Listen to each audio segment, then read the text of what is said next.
ഇക്കണോമീസ് of scale. എന്താണ് economies of scale? It is a stage. ഇതൊരു അവസ്ഥയാണ്, ഇതൊരു സിറ്റുവേഷനാണ്. അപ്പോൾ എന്താണ് ഇക്കണോമീസ് ഓഫ് സ്കെയിൽ എന്ന് നോക്കാം. Economies of scale are the advantages taken by the companies by way of increasing their production and make it efficient. നമ്മുടെ കമ്പനിയുടെ പ്രൊഡക്ഷൻ ഇൻക്രീസ് ചെയ്തുകൊണ്ട് കൂട്ടിക്കൊണ്ടും എഫിഷ്യൻ്റ് ആക്കിക്കൊണ്ടും നമ്മൾ അതിൻ്റെ അഡ്വാൻറ്റേജസ്, അതിൻ്റെ ലാഭം എടുക്കുന്ന ഒരു സ്റ്റേജിനെയാണ് നമ്മൾ ഇക്കണോമീസ് ഓഫ് സ്കെയിൽ എന്ന് പറയുന്നത്. It is the method of increasing profit by way of reducing cost of production per unit. നമ്മളുടെ പ്രൊഡക്ഷൻ്റെ ഓരോ യൂണിറ്റിൻ്റെയും കോസ്റ്റ് പരമാവധി കുറച്ചുകൊണ്ട് തന്നെ ഓരോ യൂണിറ്റിനും ലാഭം വർദ്ധിപ്പിച്ച് അങ്ങനെ നമ്മൾ അഡ്വാൻറ്റേജസ്, അങ്ങനെ ലാഭം ഉണ്ടാക്കുന്ന ടെക്നിക്കാണ് ഇക്കണോമീസ് ഓഫ് സ്കെയിൽ എന്ന് പറയുന്നത്. It is A situation where the average cost per unit is in the least level. അതായത് ഇതൊരു സിറ്റുവേഷനാണ്, അവിടെ ആവറേജ് കോസ്റ്റ് ഏറ്റവും താഴ്ന്ന അവസ്ഥയിലായിരിക്കും. This happens because cost are spread over the large number of products.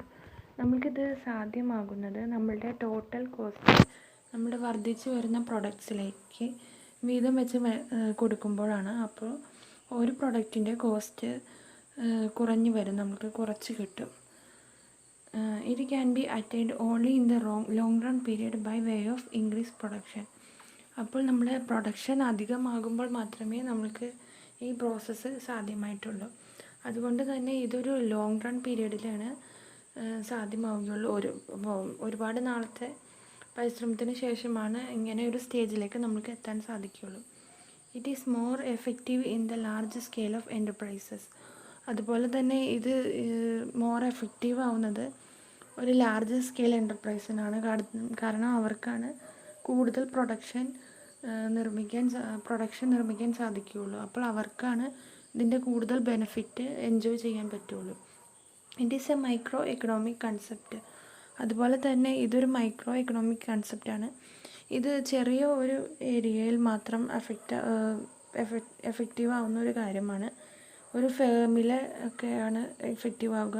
ഒരു ഇൻഡസ്ട്രി ബേസ് ചെയ്ത് നോക്കുമ്പോൾ ഇത് എഫക്റ്റീവ് ആവുന്നതിനും ചെറിയ ചെറിയ ഫേമിൽ ആണ് ഈ എക്സാമ്പിൾ കൂടുതൽ എഫക്റ്റീവായി നമുക്ക് കാണാൻ സാധിക്കുന്നത്. ഇനി നമുക്ക് ടോട്ടൽ കോസ്റ്റ്, ആവറേജ് കോസ്റ്റ് ഇതൊക്കെ എന്താണെന്ന് നോക്കാം. Average cost is equal to total cost by number of units. Average cost എന്ന് പറയുന്നത് നമ്മുടെ പ്രൊഡക്ഷൻ്റെ ടോട്ടൽ കോസ്റ്റിനെ നമ്പർ ഓഫ് യൂണിറ്റ്സ് കൊണ്ട് ഡിവൈഡ് ചെയ്യുമ്പോൾ കിട്ടുന്നതാണ്. Total cost is equal to fixed cost plus variable cost. Total cost എന്ന് പറഞ്ഞാൽ ഫിക്സഡ് കോസ്റ്റിൻ്റെ വേരിയബിൾ കോസ്റ്റിൻ്റെയും ആകെ തുകയാണ്.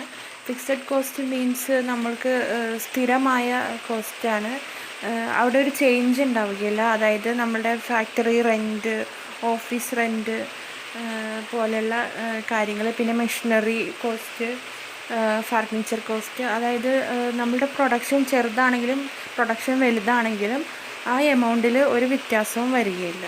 ഇനി വേരിയബിൾ കോസ്റ്റ് എന്ന് പറഞ്ഞാൽ നമ്മൾ ഓരോ പ്രൊഡക്റ്റ് ഉണ്ടാക്കുന്നത് അനുസരിച്ച് നമ്മളുടെ കോസ്റ്റിൽ വ്യത്യാസം വരും. നമ്മൾക്ക് ചെറിയ ഓർഡറാണുള്ളതെങ്കിൽ കുറച്ച് കോസ്റ്റും, വലിയ ഓർഡറാണുള്ളതെങ്കിൽ കൂടുതൽ കോസ്റ്റും, അങ്ങനെ പ്രൊഡക്ഷൻ്റെ എണ്ണം അനുസരിച്ച് ചേഞ്ച് ചെയ്യുന്ന കോസ്റ്റാണ് വേരിയബിൾ കോസ്റ്റ് എന്ന് പറയുന്നത്. വേരിയബിൾ കോസ്റ്റിൻ്റെ എക്സാമ്പിളായിട്ട് ആ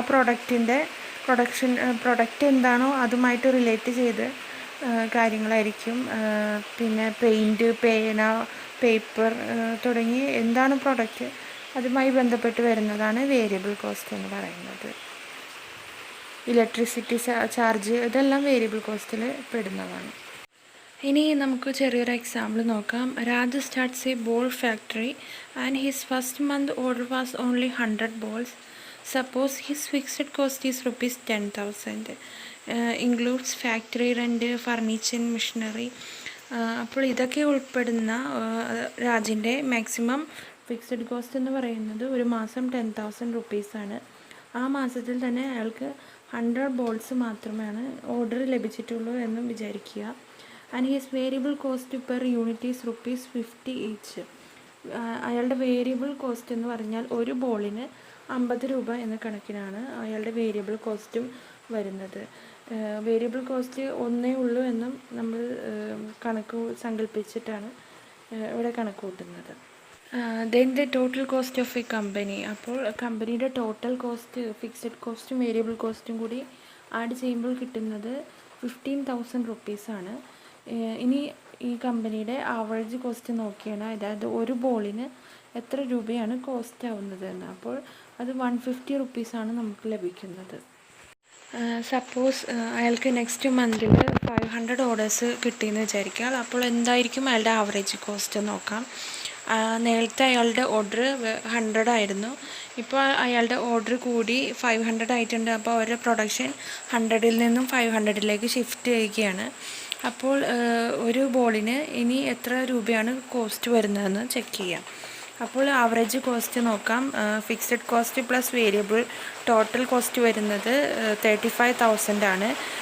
and average cost is 70 per each. അതായത് ഒരു ബോളിന് 70 രൂപ മാത്രമാണ് കോസ്റ്റ് വരുന്നത്. നേരത്തെ 150 രൂപ കോസ്റ്റ് വരുന്ന സ്ഥാനത്ത് ഇപ്പോൾ നമ്മൾക്ക് പ്രൊഡക്ഷൻ കൂട്ടിയപ്പോൾ 70 രൂപയാണ് ഒരു ബോളിന് കോസ്റ്റായിട്ട് വരുന്നത്. അപ്പോൾ ഈ എക്സ്പെരിമെൻറ്റിൻ്റെ കൺക്ലൂഷൻ ഇതാണ്: നമ്മൾക്ക് പ്രോഫിറ്റ് പരമാവധി കൂട്ടാൻ സാധിക്കും കോസ്റ്റ് കുറച്ചുകൊണ്ട് തന്നെ. കോസ്റ്റ് ഏറ്റവും മിനിമത്തിൽ എത്തിച്ച് നമ്മൾ പ്രോഫിറ്റ് വളരെ അധികം കൂട്ടാൻ സാധിക്കും. അത് നമ്മുടെ പ്രൊഡക്ഷൻ എത്രത്തോളം ഇൻക്രീസ് ചെയ്യാൻ സാധിക്കുമോ അത്രത്തോളം ഇൻക്രീസ് ചെയ്തുകൊണ്ട് തന്നെ നമുക്ക് പ്രോഫിറ്റും കൂട്ടാൻ സാധിക്കും എന്നതാണ് ഈ എക്സ്പെരിമെൻറ്റിൽ പറയുന്നത്. ആ സ്റ്റേജിനെയാണ് നമ്മൾ ഇക്കണോമിക്സ് ഓഫ് സ്കെയിൽ എന്ന് പറയുന്നത്. ഇനി നമുക്ക് മറ്റ് 2 സിറ്റുവേഷൻസ് നോക്കാം. ഈ പിക്ചറിൽ ഒരു ബ്രെഡ് ഫാക്ടറി അധികം മെഷീനറി ഒന്നും ചെയ്യാതെ പരമാവധി മാനുവലായി തന്നെ പ്രൊഡക്ഷൻ നടത്തുകയാണ്. അപ്പോൾ നമുക്ക് ഒറ്റ നോട്ടത്തിൽ അവർക്ക് കോസ്റ്റ് കുറവാണെന്ന് തോന്നും. പക്ഷേ ആക്ച്വലി അവരുടെ കോസ്റ്റ് പെർ യൂണിറ്റ് വളരെയധികം കൂടുതലായിരിക്കും. അതായത് അവർ ഉണ്ടാക്കുന്ന ഓരോ പ്രൊഡക്റ്റിനും അവരുടെ കോസ്റ്റ് വളരെ അധികമായിരിക്കും. അവർക്ക് ലാഭം വളരെ ചെറിയ അളവിൽ മാത്രമേ ലഭിക്കുകയുള്ളൂ. അപ്പോൾ മാനുവലായിട്ട് ഉണ്ടാക്കുന്ന പ്രൊഡക്ട്സിന് എപ്പോഴും കോസ്റ്റ് കൂടുതലായിട്ടാണ് കണ്ടുവരുന്നത്. അതുകൊണ്ട് തന്നെയാണ് പലപ്പോഴും നമ്മുടെ മാനുവലായിട്ടുള്ള ഹാൻഡ് വർക്ക് പ്രൊഡക്ട്സിനൊക്കെ പ്രൈസ് കൂടുതലായിട്ടൊക്കെ നമുക്ക് വിപണിയിൽ കാണാൻ സാധിക്കുന്നത്. ഇവിടെ അധികം മെഷീനറി ഒന്നും യൂസ് ചെയ്തിട്ടില്ലെങ്കിലും നമ്മൾക്ക് കോസ്റ്റിനെ കൺട്രോൾ ചെയ്യാൻ സാധിക്കുന്നില്ല. കോസ്റ്റ് വളരെ മാക്സിമത്തിൽ നിൽക്കുന്ന സ്റ്റേജാണ് നമുക്ക് കാണാൻ സാധിക്കുന്നത്. ഇനി നെക്സ്റ്റ് സ്റ്റേജിൽ ഹൈടെക് മെഷീൻസ് യൂസ് ചെയ്തുകൊണ്ടുള്ള പ്രൊഡക്ഷനാണ്. ഇവിടെ മെഷീൻ്റെ വാല്യൂ ഒക്കെ കാൽക്കുലേറ്റ് ചെയ്യുമ്പോൾ നമുക്ക് കോസ്റ്റ് വളരെ ഹൈ ആണെന്ന് തോന്നുമെങ്കിലും ഇവരുടെ പ്രൊഡക്ഷൻ അധികമായതുകൊണ്ട് തന്നെ കോസ്റ്റ് പെർ യൂണിറ്റ് ഏറ്റവും കുറവായിരിക്കും. അങ്ങനെ ഇവർക്ക് പരമാവധി ലാഭം ഉണ്ടാക്കാൻ സാധിക്കുകയും ചെയ്യും. ഇനി എന്തിനും ഒരു ലിമിറ്റ് ഉണ്ടെന്ന് പറയുന്ന പോലെ തന്നെ നമുക്ക് പ്രൊഡക്ഷൻ പരമാവധി കൂട്ടിക്കൊണ്ടുള്ള ലാഭത്തിനും ഒരു ലിമിറ്റ് ഉണ്ട്. അതായത് എക്കണോമിക് സ്കെയിലിനും ഒരു ലിമിറ്റ് ഉണ്ട്. That is diseconomics of scale.